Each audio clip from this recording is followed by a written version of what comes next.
Chers auditeurs de Jésus Laporte, donc www.jesuslaporte.fr, je vous salue cordialement de l'endroit où vous pouvez m'écouter. Je vous souhaite bien sûr la bénédiction de Dieu. Cette appellation Jésus Laporte est inspirée directement de l'évangile de Jésus, qui est la bonne nouvelle, où il dira dans l'évangile de Jean au chapitre 10, « Je suis la porte, si quelqu'un entre par moi, il sera sauvé ».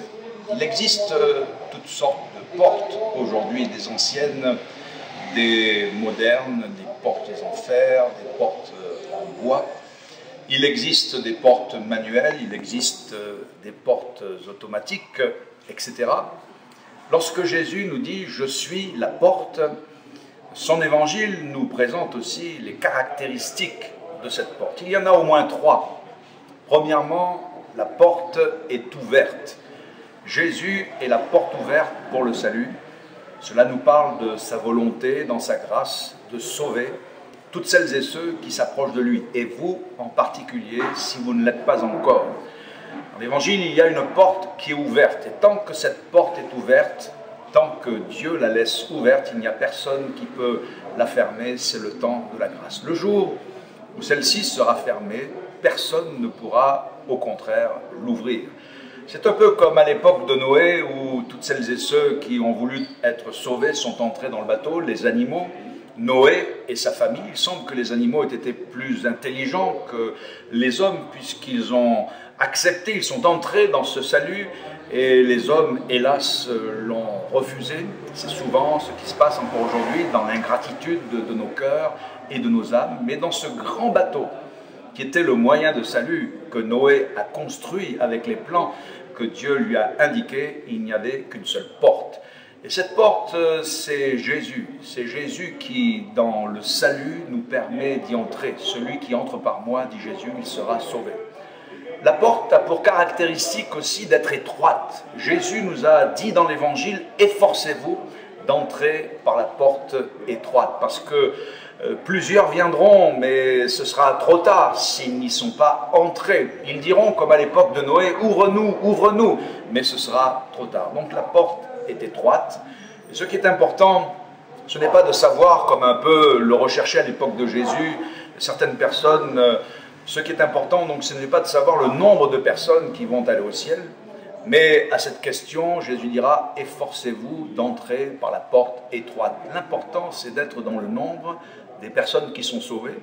L'important, c'est d'être dans le nombre des personnes qui iront au ciel. Et je souhaite, chers auditeurs, que vous soyez dans ce nombre. Si vous n'en avez pas la certitude, vous pouvez, en vous approchant de Jésus, en lui confiant votre vie, en lui vous demandant le pardon de vos péchés, vous pouvez expérimenter ce salut et y entrer gratuitement. C'est la grâce de Dieu.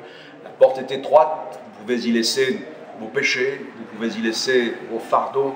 Lorsque Jésus dit « efforcez-vous d'entrer par la porte étroite », ça veut dire aussi « combattez pour entrer par la porte étroite ». Il faut parfois combattre ses faux raisonnements, ses préjugés, peut-être aussi son orgueil. Mais cela vaut la peine de s'abaisser, d'entrer par la porte pour entrer dans ce merveilleux salut. Et enfin, je pense à ce temple que Salomon a construit, qui était l'une des 7 merveilles du monde, la porte principale d'entrée dans la présence de Dieu, le temple, emblème même de la présence de Dieu. C'était une porte dont les battants étaient brisés. C'est quand même particulier de voir que dans un des édifices qui a été considéré comme l'une des 7 merveilles du monde, eh bien, cette porte principale était faite de battants dont les planches étaient brisées. Là aussi, nous y voyons Jésus qui, dans l'Évangile, a été brisé. Le prophète nous dit qu'il a été brisé par nos souffrances, pour nos péchés. Il a été brisé pour nos maladies, pour nos iniquités. Et le châtiment qui est tombé sur lui, c'est celui qui nous donne la paix. Mais par son sacrifice, Jésus, la porte dont les battants a été brisée par la souffrance et par le châtiment, Jésus, par ce sacrifice, nous ouvre le ciel, nous ouvre la porte du salut.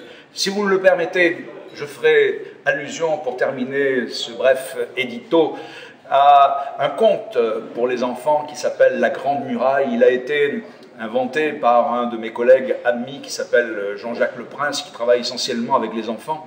Et ce conte s'appelle « La Grande Muraille ». Et il évoque le lion, le roi des animaux, qui rassemble les animaux de la savane, Gaston, le lion, qui rassemble les animaux parce qu'ils sont face à une grande muraille infranchissable. Alors il y a le rhinocéros, Rhino, qui tente avec ses forces et sa corne de percer la muraille, mais il se fait mal, il n'arrive pas à passer, à outrepasser cette muraille. Il y a la girafe qui s'appelle la grande golette, qui a beau mettre sa tête au-dessus de la muraille, elle n'arrive pas non plus, non seulement à l'escalader, mais à la passer.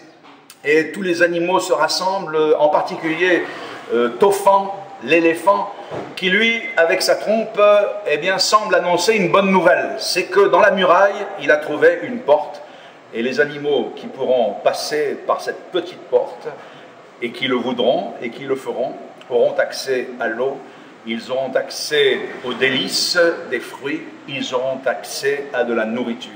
Eh bien, c'est exactement ce que Jésus est et ce qu'il fait pour nous. Il est la porte qui nous permet de franchir cette muraille qui nous sépare de Dieu, qui s'appelle le péché. Il nous permet d'entrer dans le salut, là où il y a de l'eau pour notre âme, pour nous désaltérer, là où il y a des délices éternelles dans sa présence, non seulement de l'eau, mais de la nourriture qui va satisfaire notre cœur. Oui, Jésus est la porte. Il a dit, celui qui entre par moi sera sauvé. Êtes-vous déjà rentré? Si ce n'est pas le cas, aujourd'hui, vous pouvez y entrer pour être sauvé. Chers auditeurs, que Dieu vous bénisse.